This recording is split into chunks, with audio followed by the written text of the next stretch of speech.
ketemu lagi di podcast podcast SMK Darul Hidayah. Ya, perkenalkan saya Rosyifa Muda Syarif dan saya Isnaini Aribah. Kira-kira di podcast kali ini kita membahas apa ya? Gimana kalau kita bahas tentang farmasi? Oh iya, kebetulan hari ini memperingati Hari Persatuan Farmasi Indonesia.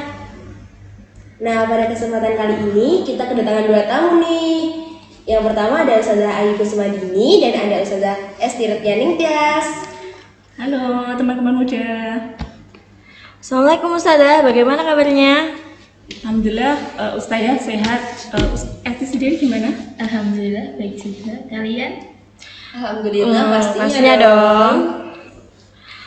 Kali ini kita bakal ngobrol-ngobrol nih sama Ustazah. Temanya farmasi itu menyenangkan. Wah, menyenangkan. Bener nggak sih? Daripada kita di sini penasaran, teman-teman muda pasti penasaran dong. Yuk kita tanya langsung sama ustazahnya. Ustazah, sebelum masuk ke tema nih, bisa nggak sih dijelasin dulu Hari Persatuan Farmasi Indonesia itu kayak gimana? Ya. Jadi hari ini ya, tepatnya tanggal 13 Februari itu memperingati Hari Persatuan Farmasi Indonesia, yaitu tepatnya Hari Persatuan Ahli Farmasi Indonesia yang ke-77 ya. Untuk biasanya untuk sebutannya untuk yang ahli farmasi Indonesia biasanya kalau di pelayanan itu tenaga teknis kefarmasian atau sering disebut TTK ya Ustazah ya. Kalau biasanya untuk yang diploma D3, kalau yang bisa juga untuk yang strata 1 itu biasanya yang ngambil kuliah yang untuk jurusan S1 farmasi. Tapi kalau untuk kalian nih, untuk yang setingkat SMK biasanya sering disebut dengan ATTK ya Ustazah ya, yaitu asisten tenaga teknis kefarmasian gitu. Nah, hari ini memperingati Hari Persatuan Farmasi Indonesia yang ke-77. Nah, begitu ya teman-teman muda. Sekarang kita masuk nih ya ke tema farmasi itu menyenangkan. Nah, kita tanya ya sama Ustazah Esti, bener nggak sih Ustazah farmasi itu menyenangkan? Untuk farmasi, pertama di jurusan farmasi itu kalian akan bertemu dengan teman-teman yang baik, ramah. Jadi ketika kita kurang motivasi atau semangat dalam menempuh pelajaran atau yang lain, kita akan bertemu teman yang saling mengingatkan, seperti memotivasi kita untuk rajin dan tekun belajar. Selain itu, kalian juga akan bertemu guru-guru yang baik insya Allah, yang selalu memotivasi siswanya untuk mencapai cita-citanya. Sudah tahu belum apa cita-cita anak farmasi? Ya, pastinya apoteker dong. Betul sekali. Cita-cita anak farmasi atau farmasi sendiri yaitu menjadi apoteker.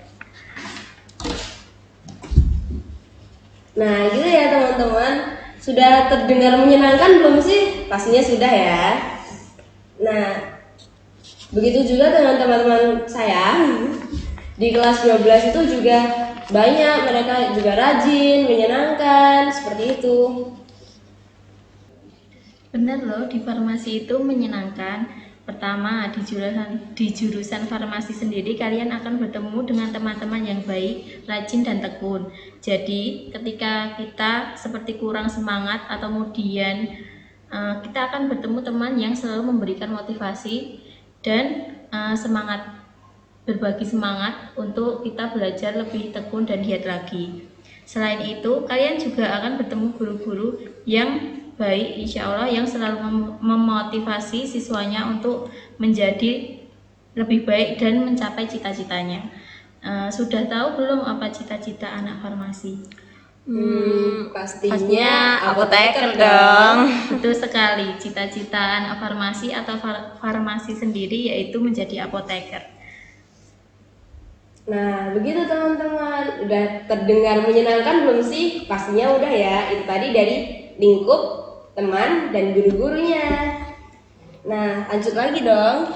Oke, lanjut lagi nih ke tema farmasi itu menyenangkan. Menurut Ustazah Ayu sendiri nih, yang dimaksud menyenangkan menurut Ustazah Ayu apa nih? Sebelum ke Ustazah nih, kalian kan siswa yang ngambil jurusan farmasi ya. Dari kalian sendiri nih, mungkin yang kalau farmasi kan banyak tuh prakteknya ya nggak? Iya. Ya, mungkin dari Mbak Isna ini sendiri, mungkin mapel praktikum apa nih yang paling disenangi mungkin di ini selama pembelajaran ini mungkin? Apa ya? Tapi ya menyenangkan semuanya, cuma lebih ke pelayanan farmasi aja sih. Soalnya kan prakteknya lebih ke seperti meracik obat, habis itu berbicara dengan pasien dan seperti itu saja. Gitu. Kalau Mbak Rosifa sendiri mungkin? Ya sejauh ini kan saya masih kelas 10, mungkin berpraktek-praktek gitu ya. Jadi ya menyenangkan, meracik obat, terus ya melayani pasien, pengolahan obatnya. Ya. Oke. Tadi kembali yang terkait yang farmasi itu menyenangkan ya. Ya. Sebelumnya untuk yang farmasi itu kan gabungan antara ilmu kesehatan dengan ilmu kimia gitu ya.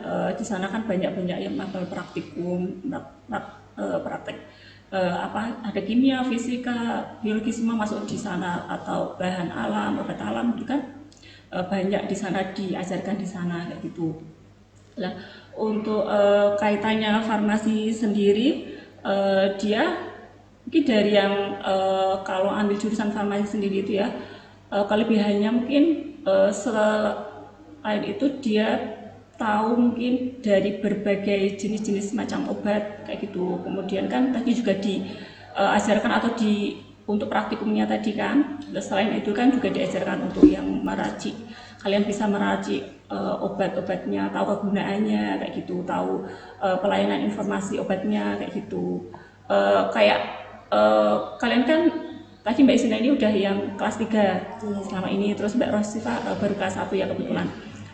Terutama untuk kalian sendiri, kira-kira aplikasi maksudnya yang untuk jurusan farmasi di lingkungan keluarga gitu kira-kira membantu kalian nggak? Kira-kira di rumah kayak gitu ada keluarga yang sakit, kira-kira bisa kalian alternatif atau bisa kalian saran-sarankan gitu nggak? Kira-kira dari pengalaman sendiri, mungkin Mbak Rosifa mungkin Ya dari itu. mungkin ada. Gimana ya? Ya membantu keluarga juga, bisa tahu kalau pusing nanti obatnya ini gitu. Jadi nggak dikit-dikit ke dokter ya. Iya. Ya, kalau Mbak Isna ini mungkin Ya sama, memberi informasi pada keluarga apabila ada yang sakit ini, langsung bisa menyarankan obat ini tuh bagus dikonsumsi untuk penyakit ini. Jadi bisa meminimalisir untuk pergi ke dokter, rumah sakit, puskesmas. Iya, ya itu tadi ya selain kayak jurusan farmasi itu bisa mengetahui berbagai macam-macam obat, kemudian kegunaannya, kemudian bisa juga mengetahui cara meracik obat yang benar sesuai standar, ya gitu juga sama kayak sekolah ambil jurusan farmasi itu tentunya menjadikan pribadi yang mempunyai mental yang kuat. Apalagi kan di farmasi gimana tugasnya? Ternyata dikit. Ya, tahu sendiri ya. Tugasnya memang lumayan banyak, dan apalagi kalau mau masuk lab itu kan laporan-laporan gitu harus diselesaikan kayak gitu. Lah itu jangan menjadikan rintangan, tapi jadikanlah tantangan untuk menjadi masa depan yang lebih baik kayak gitu. Jadi setelah kalian lulus kayak gitu atau mau kerja atau kuliah itu kalian sekolah sudah mendapatkan itu tadi menjadikan mental yang kuat kayak gitu. Jadi nggak mudah menyerah gitu. Oh gitu teman-teman muda, aku setuju sekali dengan pemaparan Ustazah Ayu. Memang farmasi itu menyenangkan kok. Pertanyaan penutup nih Ustazah, untuk prospek kerja farmasi itu gimana sih? Ustazah? Untuk prospek kerja setelah lulus, kelak diantaranya seperti bisa masuk ke dosen, apoteker kerja di apotek, kemudian di rumah sakit, di industri obat, kemudian di Badan POM, di industri jamu, atau industri kosmetik, farmasi, obat-obatan yang lain. Nah, banyak kan teman-teman. Farmasi itu menyenangkan loh. Selain menyenangkan, prospek kerjanya juga banyak. Dan pastinya menyenangkan. Jadi kita bisa milih tuh mau kerja di mana aja. Di BPOM bisa, di industri bisa, di apotek bisa, di rumah sakit bisa. Sekian dari kita, bila ada salahnya mohon maaf. Kami selaku siswi SMK Kesehatan Darul Hidayah mengucapkan Selamat Hari Persatuan Farmasi Indonesia. Yang ke-77. Oke, jadi begitu ya teman-teman untuk obrolan kita tentang farmasi itu menyenangkan. Bagaimana? Menyenangkan kan? Pastinya dong. Oke, sekian dari kami. Mohon maaf apabila ada salah. Bertemu lagi di podcast dia selanjutnya. Podcast SMK Darul Hidayah. Wassalamualaikum warahmatullahi wabarakatuh.